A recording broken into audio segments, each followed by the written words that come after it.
In this video, I'm going to show you how to let other people share your Instagram post on their story.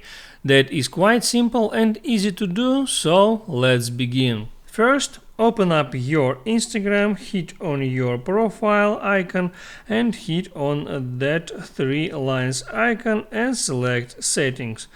Now here hit on privacy and there hit on story. Once you are on story, scroll all the way down to the bottom until you see allow sharing to story. This option, if it's enabled, let people add your post to their story.